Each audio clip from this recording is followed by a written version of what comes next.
Hello everyone, unique BP science আকারে সকলকে স্বাগত। আশা করি তোমরা সকলে ভালো আছো, সুস্থ আছো এবং পজিটিভ আছো। যাই হোক, তোমরা ভাবছো যে দাদা বা স্যারের মুখে এত হাসি কেন, কি করে এত হাসি থাকে? হয়তো জীবনে খুব আনন্দ চলছে বা লাইফে খুব ভালো আছে, সব কিছু পজিটিভ চলছে। কিন্তু একটা কথা বলে রাখি, আমার লাইফে পজিটিভ চলছে কি না চলছে সবথেকে বড় কথা এই হাসিটা, যেটা নিজের মনকে ভালো রাখবে, অনেকজনকে ভালো রাখতে সাহায্য করবে এবং নিজেকে পজিটিভ রাখবে, ট্রাকে রাখবে। তাই ভালো থাকো, খারাপ থাকো, মানসিক অবস্থা খারাপ হোক, জীবনে চাকরি না পাও, চাকরির দিকে এগোর, ফাইট করো, স্ট্রাগল করো, যাই করো না কেন, তোমাদের হাসিটা থাকতে হবে। যেই হাসিটা তোমাদের একটা পজিটিভনেস এনে দেবে, একটা পজিটিভ থিঙ্কিং এনে দেবে। এই পজিটিভ মুভমেন্ট কিন্তু অনেক কিছু করতে পারে। কেন বলছি? কারণ জানি এই মুভমেন্টে দাঁড়িয়ে তোমাদের পজিটিভ থাকাটা সবচেয়ে বেশি ডিফিকাল্ট হয়ে গেছে। যাই হোক, তোমরা থাম্বনেল দেখে বুঝতে পেরেছো কি টপিক নিয়ে আজকের আলোচনা। তার আগে বলবো, যারা আমার চ্যানেলটিকে নতুন, চ্যানেলে নতুন, তারা অবশ্যই আমার চ্যানেলটিকে সাবস্ক্রাইব করে অল নোটিফিকেশন অন করে রাখবে, যাতে এই প্রাইমারি রিলেটেড সকল তথ্যগুলো তোমরা সবার আগে পেয়ে যাও। যাই হোক, আর বেশি দীর্ঘায়িত করবো না, আজকে যে টপিক নিয়ে আলোচনা সেই টপিক নিয়ে আলোচনা করলাম। প্রথম কথা হচ্ছে কি, যে একাডেমিক স্কোর পরিবর্তন হওয়ার জন্য আবেদন জানানো হয়েছে। কোথায়? না, একাডেমি পরিবর্তনের জন্য। অর্থাৎ আমাদের যারা যারা অনেক পুরনো মাধ্যমিক দিয়েছে, পুরনো এইচএসসি দিয়েছে, মানে অনেক আগে, তাদের নাম্বার অনেক কম ছিল, এখন নাম্বার অনেক বেশি হচ্ছে, এই একটা ব্যাপার তৈরি হয়েছে। তাই এই একাডেমিটাকে নর্মালাইজড করতে হবে একটা নির্দিষ্ট পথে, যাতে কি হয় যে যারা ওল্ড এবং নিউ সকলের এটা বুদ্ধিমত্তাটা, মেধাটা সঠিকভাবে যাচাই করা যায়। এটা কিন্তু যারা পুরনো, তারা কিন্তু, যারা ওল্ড ক্যান্ডিডেট, তারা কিন্তু চাইছে।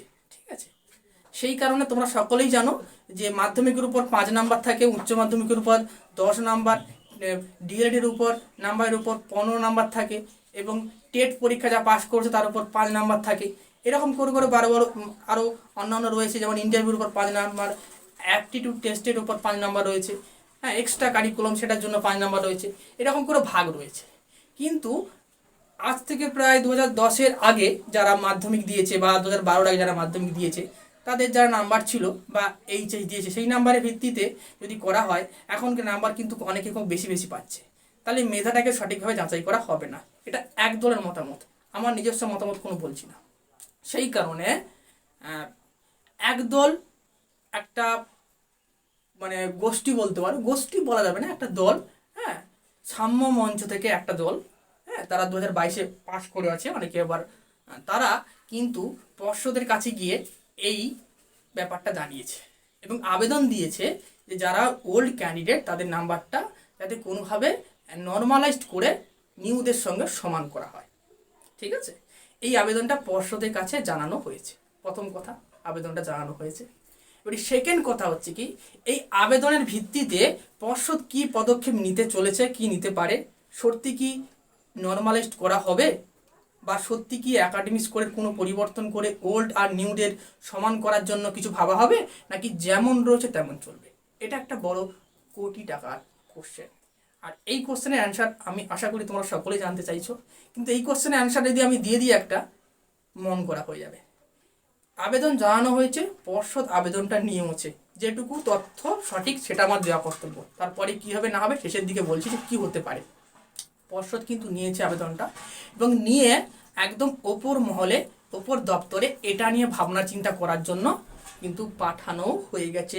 পর্ষদ সূত্রে কিন্তু এই খবর, পর্ষদ সভাপতি কিন্তু এটাও জানিয়েছে যে এটা ওপরে পাঠানো হয়েছে ভাবনা চিন্তা করার জন্য। ঠিক আছে, এই হচ্ছে বিষয়বস্তু, কি হয়েছে না হয়েছে তোমাদের জানিয়ে দিলাম। এরপরে কথা, যে একাডেমিক স্কোরের কি কোনো মানে নিয়মের কোনো পরিবর্তন হবে, বা নর্মালাইজড কি হবে, বা কোনো পরিবর্তন হবে না, একই থাকবে, এই কথাটা কিন্তু তোমাদের জানার বিষয়। তো এই কথাটা আমার যদি সম্ভাবনা বলি, যে একাডেমিক স্কোরের পরিবর্তন হবে কি হবে না, আমার সম্ভাবনা বলে তোমাদেরকে কনফিউজ করা হবে। যদি বলি হবে, তাহলে অনেকে বলবে হ্যাঁ ভুলভাল, কিছু যায় না, কেন বলছে, কী হয়ে আছে। যদি বলি হবে না, তাহলে কেন হবে না। অর্থাৎ কোনো কিছুর আমার কিন্তু রাইট নেই, বা বললে তা ভুল হবে। তাই সম্পূর্ণ এটা পর্ষদের ওপর, সম্পূর্ণ পর্ষদের ওপর এবং তার সিস্টেমের ওপর, সিস্টেম কিনে ভাববে। তোমাদের মতামত কি, যে এটা কি সত্যি সত্যি একাডেমিক স্কোরের পরিবর্তন হবে? তোমাদের মতামত কি?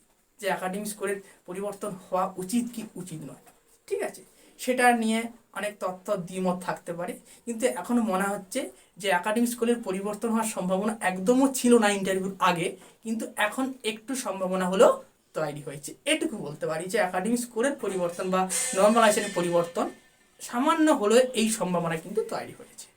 অর্থাৎ তোমাদের যে কথা জানানোর ছিল যে একাডেমি স্কোরের নর্মালাইজ করার জন্য একটা আবেদন দেওয়া হয়েছে, কারা দিয়েছে কোথায় দিয়েছে জানিয়ে দিলাম, এবং সেই আবেদনটা সঠিকভাবে নেওয়াও হয়েছে একটা তথ্য, এবং সেখানে যেসব লজিক দিয়েছে সেই লজিকগুলো কেন পরিবর্তন করতে হবে, কীভাবে পরিবর্তন করতে হবে, নিয়ম সব কিছু ওরা তথ্য ওই কমিটি থেকে মানে ওই একটা একদল থেকে যারা দিয়েছে তাদের থেকে এই ব্যাখ্যাগুলো দেওয়া হয়েছে, ঠিক আছে, সেই ব্যাখ্যাগুলো ওরা বিচার বিশ্লেষণ করার পরে আবার কিন্তু জানাবে।